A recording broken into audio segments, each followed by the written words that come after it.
సర్వ సృష్టిలోని జీవరాశి అంతా నీదు మహిమనే ప్రస్తుతించగా, స్వరమెత్తి పాడి నీ మహిమ కార్యములను ప్రతి స్థలమునందు ప్రకటించెదా.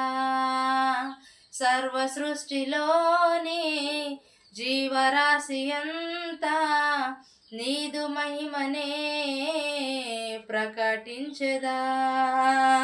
స్వరమెత్తి పాడి నీ మహిమ కార్యములను ప్రతి స్థలమునందు ప్రకటించెదా. నీవే మార్గం, నీవే సత్యం, నీవే జీవం, నిన్న నేడు రేపు ఒకటిగా ఉన్నవాడవు.